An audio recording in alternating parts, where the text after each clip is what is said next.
Hey everybody, welcome back to Barber Dave's Barbershop at Home. We're going to do a straight shave today, and it's all about the unobtainium for the most part. So for the razor today, we are going to be using, and this was based on watching Matt's video the other night, or yesterday, I should say, or this morning, I don't know, is a CV Heljestrand MK33 unobtainium, and we'll go into more details about this razor in a little bit. This razor also almost made it to the archives, but we'll go into that as well. For our brush, another unobtainium, not necessarily the company's unobtainium, but good old Ken at the folks at Paladin, back when he was in Kansas City and had a relationship with Lee Sabini. So it says Kansas City, London. This is Blonde Badger, Sabini Blonde Badger, and a Paladin Chief. For the soap today, again, unobtainium, and more on that story as we go along, is Paladin Shaving Natches Trace. Now this is bay, pine, and cedar. Just a wonderful, wonderful soap, and we'll go into more details on why you can't find it anymore, at least on the secondary market.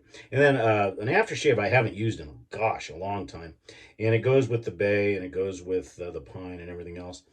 And I'm not a huge user of bay rum, but today's kind of cool and windy and everything else. We're going to do that. And that's Ogallala. Bay Rime, Limes, and Peppercorn. One of the best ones. Probably the closest one to, well, I can't remember the name of it. You guys know which bay rum that's out there.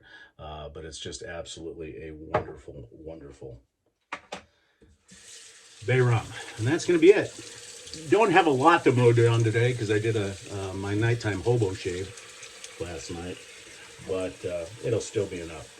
So let's talk about the razor to begin with while we're lathering up.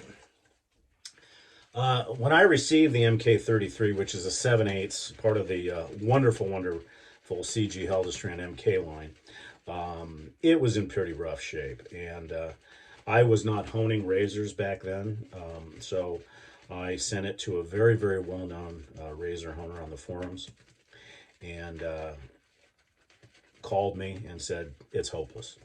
And actually showed me pictures of under the loop microscopically, and literally it was Dalmatianing really bad. And in this area, you know, it's a rough looking razor on both sides, but scales are good. It centers perfectly, but yet near the edge of the blade, there was holes all the way through the blade. And in his opinion, it could not be honed, and he was afraid it was going to break apart if he honed it. So basically, he sent it back to me, and I really respect his opinion. You know, and obviously from a standpoint of taking somebody else's razor and messing it up, I can understand the liability concerns. So when I got the razor, I was going to just put it in a shadow box. I had an old advertisement, an old CV Helgestrand advertisement that was given to me. And I was going to just archive it. And then I thought about it, and this is really what got me into honing, is I told myself, no, I'm going to put a shavable edge on this razor and see if I can get some more life out of it. Now, I could have just ruined the razor, obviously, when that happened, but I didn't. And it's got a wonderful edge on it. It ain't the prettiest, but it's an MK33.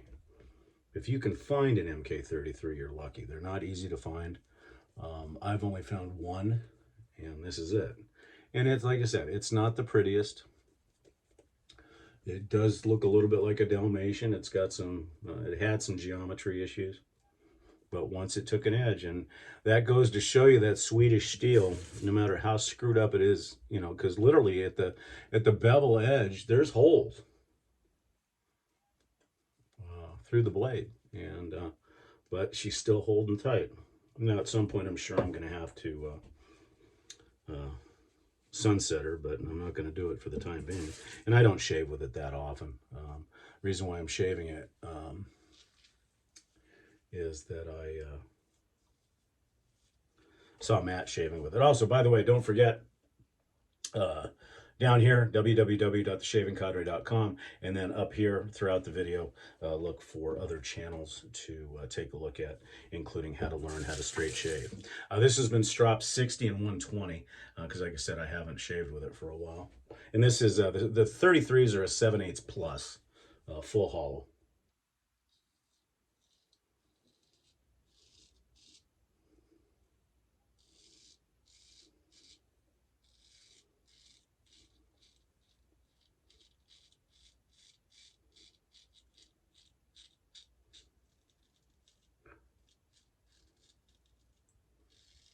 And I call the MK32 the queen of the den.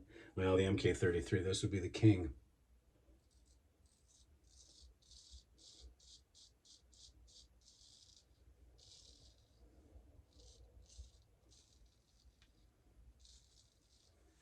This one started out with a Shabden edge on it. This is before I even had the cauticule, and then I rehoned it. Took another chance, set another bevel on a cauticule. And I've been lucky, but I haven't blown out that edge yet.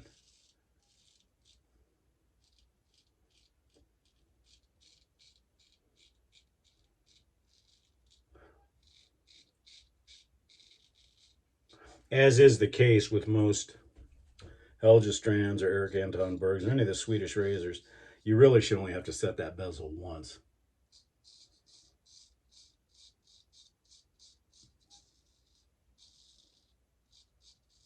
So unless something crazy happens, I probably will never rehome this razor.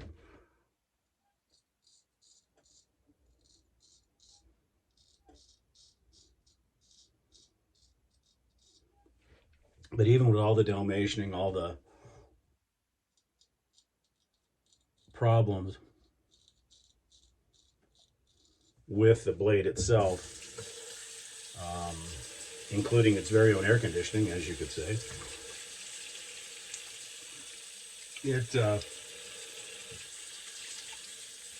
it shaves wonderfully to this day. Probably only going to do a 2-pass shave today, because like I said, I shaved yesterday evening, early evening. So let's talk about the soap. Good old Ken Lynn at Paladin Shaving, real great guy. Wish we'd see him more over here at the Shaving Cadre. But anyways, he, you know, obviously a premier brush maker. That's what he's best known for. However, years ago, he had a soap line. And he was one of the first artisans to actually go what I call all Martin de Candre on everybody. Because back then, Martin de Candre was one of the few soaps that came in a beautiful, beautiful glass container and high-end waterproof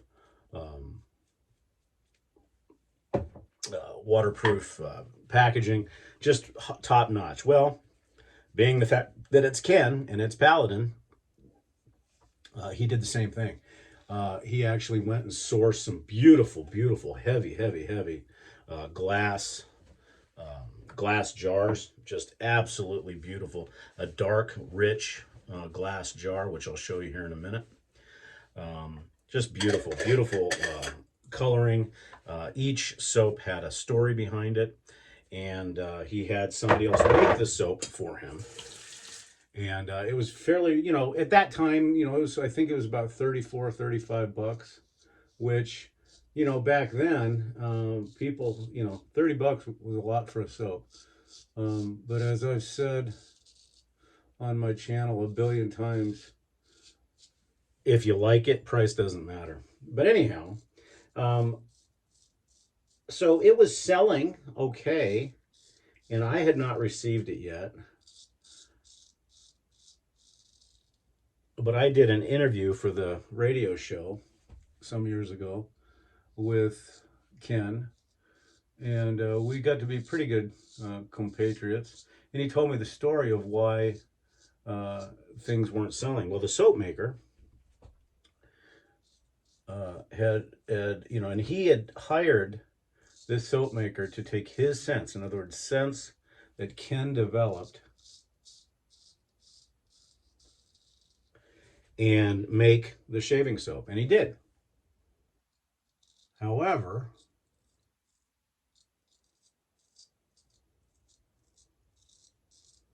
that same soap maker decided to use those scents, package them under his own name, and sell them for a much cheaper price. Now, if that's not a douche nozzle move, I don't know what is. So Ken became frustrated.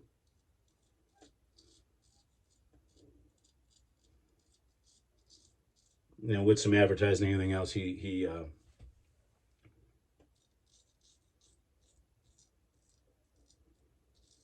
closed out the soaps, which is too bad because I think he had 6 or 7. I've got them all, but they're just wonderful, wonderful soaps. Beautiful packaging, wonderful scents, great Thayers property, and it's too bad that because some unscrupulous soap maker, and I will not mention him, although I do know who it is, basically took the ideas or the fragrances and packaged them under a different name.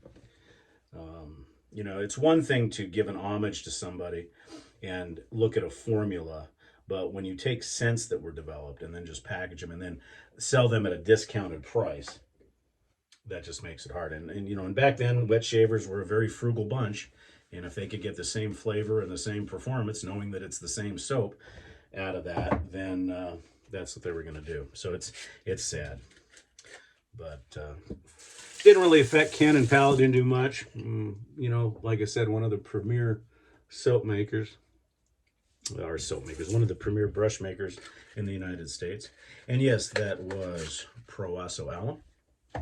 You thought I was going to make fun of the box, didn't you?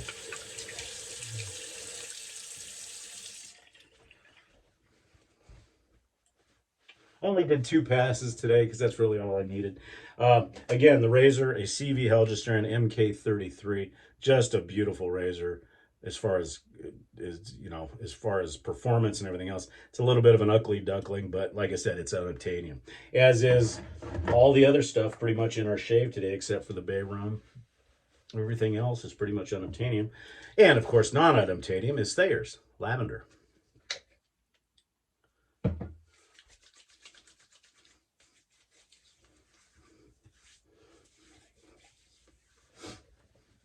Now, traditionally, when I use bay rum, it can light me up pretty good. So it'll be interesting if you get to see the color chameleon change in me when I use this, because this is a strong bay rum. Ogallala is known for its bay rum burn till you burn it all. For the brush, again, we use the Paladin Chief with the Sabini Blonde Badger knot in it. One of my favorites. I got this from Tom, S.S. Kim, on the forum quite a long time ago. One of my shelf of Paladins. And the one thing with Ogallala, you have to shake it up pretty good.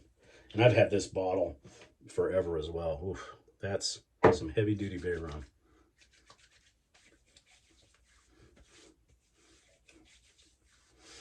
Not too bad today.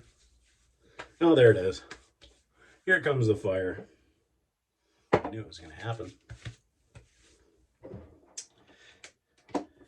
We're going to do a little bit of talc, and then we'll be set for our Tuesday.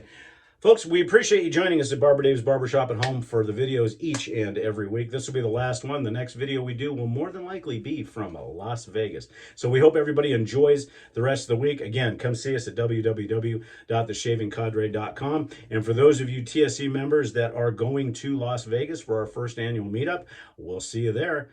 Take care and have a great day.